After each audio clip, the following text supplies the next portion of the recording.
Hi, നമുക്കൊരു അടിപൊളി taste ഒരു ചിക്കൻ ബിരിയാണി ഉണ്ടാക്കിയാലോ? അതിന് വേണ്ടി ഞാൻ ഇവിടെ എടുത്തിട്ടുള്ളത് ജീരകശാല അരിയാണ്. പിന്നെ നല്ല മസാലയൊക്കെ പൊരിച്ച് വെച്ച ചിക്കൻ എടുത്തിട്ടുണ്ട്. ഉള്ളി, തക്കാളി, ജിഞ്ചർ ഗാർലിക്, പച്ചമുളക്, മല്ലിയില, പുതിനയില, കറിവേപ്പില, തൈര്. ചൂടായ എണ്ണയിലേക്ക് പകുതി വേവിൽ ചിക്കൻ വറുത്തെടുക്കാം. ആ എണ്ണയിലേക്ക് തന്നെ ഉള്ളി ചേർത്ത് കൊടുക്കാം. അതിനുശേഷം നന്നായി മിക്സ് ചെയ്യാം.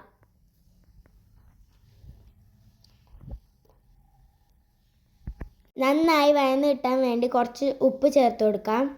ഇനി നമുക്ക് കുറച്ച് കറിവേപ്പില ചേർത്ത് കൊടുക്കാം. ശേഷം പച്ചമുളക് ചതച്ചതും ജിഞ്ചർ ഗാർലിക് പേസ്റ്റും ചേർത്ത് കൊടുക്കാം. അതിനുശേഷം നന്നായി മിക്സ് ചെയ്യുക.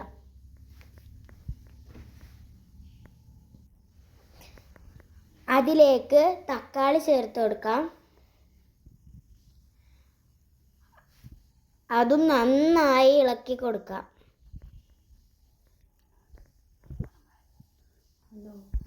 ചിക്കൻ മസാല, ഗരം മസാല, മല്ലിപ്പൊടി, കുരുമുളക് പൊടി എല്ലാം ഒന്ന് പാത്രത്തിൽ ഇട്ട് കൊടുത്തതിന് ശേഷം നന്നായി മിക്സ് ചെയ്തതിന് ശേഷം 2 കയ്യിൽ തൈര് ഒഴിച്ച് കൊടുക്കുക. അതിനുശേഷം പൊരിച്ച് വെച്ച ചിക്കൻ ചേർത്ത് കൊടുത്തതിന് ശേഷം നന്നായി മിക്സ് ചെയ്യുക.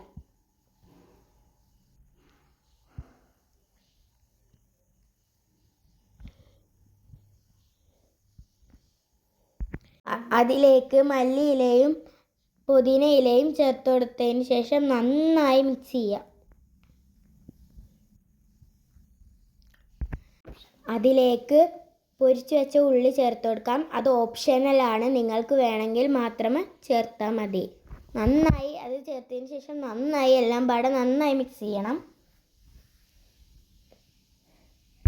ഇവിടെ ചിക്കൻ ഏകദേശം റെഡി ആയിട്ടുണ്ട്. നമുക്ക് റൈസ് റെഡിയാക്കാം. അതിന് വേണ്ടിയിട്ട് ഞാൻ ഇവിടെ എടുത്തിട്ടുള്ള ഒരു പാത്രം, അതിലേക്ക് കുറച്ച് എണ്ണ ഒഴിച്ചതിന് ശേഷം ഞാൻ ഇതിലോട്ട് വെളിച്ചെണ്ണയാണ് ചേർത്ത് കൊടുത്തത്.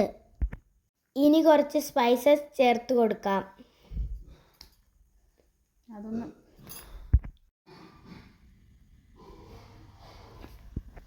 അതിലോട്ട് പൈനാപ്പിൾ ചേർത്ത് കൊടുക്കാം. നന്നായി സ്പൈസസും പൈനാപ്പിളും മിക്സ് ആക്കാം. അതിലോട്ട് കഴുകി വെച്ച അരി ചേർത്ത് കൊടുക്കാം. അതും സ്പൈസസും പൈനാപ്പിളും പാടെ നന്നായി മിക്സ് ചെയ്യാം. ഞാനിവിടെ ഒരു പാത്രം അരിക്ക് 2 പാത്രം വെള്ളമാണ് ഒഴിച്ച് കൊടുക്കുന്നത്.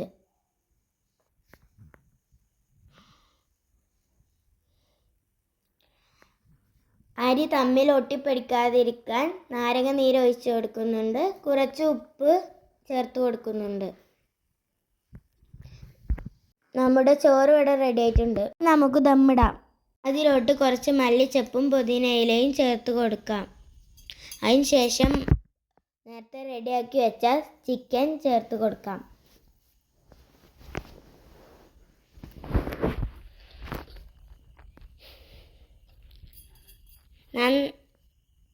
പരത്തി കൊടുക്കാം.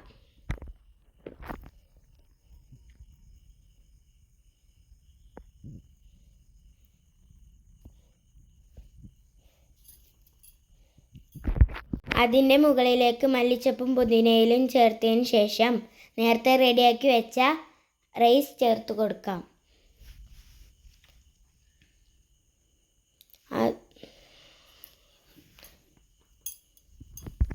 അരി ഒന്ന് പരത്തി കൊടുക്കാം. അതിലോട്ട് നെയ്യ് ചേർത്ത് കൊടുക്കാം. ഗരം മസാലപ്പൊടിയും ഞാൻ ചേർത്ത് കൊടുക്കുന്നുണ്ട്.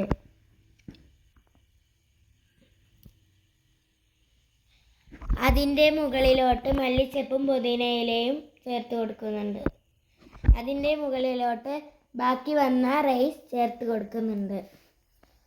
അതിൻ്റെ മുകളിലോട്ട് നേരത്തെ റെഡിയാക്കി വെച്ച ചിക്കൻ ചേർത്ത് കൊടുക്കാം.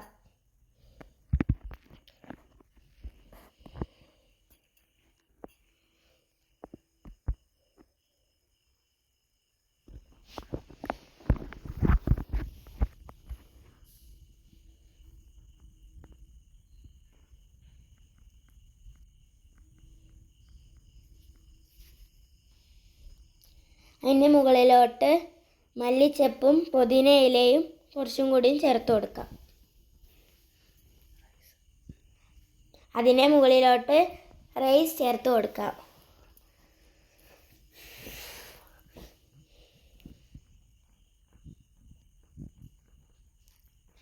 അത് നന്നായി പരത്തിയതിന് ശേഷം നെയ്യ് ചേർത്ത് കൊടുക്കാം. ഗരം മസാല ചേർത്ത് കൊടുക്കാം.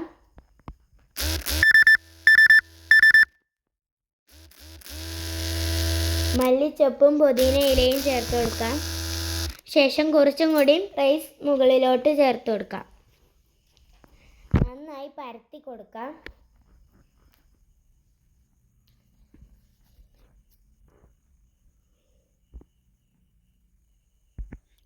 അതിൻ്റെ മുകളിലോട്ട് നേരത്തെ റെഡിയാക്കി വെച്ച അണ്ടിപ്പരിപ്പ്, മുന്തിരി, ഉള്ളി ചേർത്ത് കൊടുക്കാം.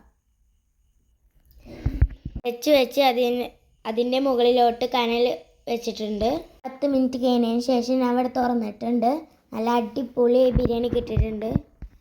അപ്പോൾ നമ്മുടെ അടിപൊളി ടേസ്റ്റിയായ ചിക്കൻ ബിരിയാണി ഇവിടെ റെഡി ആയിക്കണം. എല്ലാവരും വീട്ടിൽ ട്രൈ ചെയ്യണേ. Please subscribe.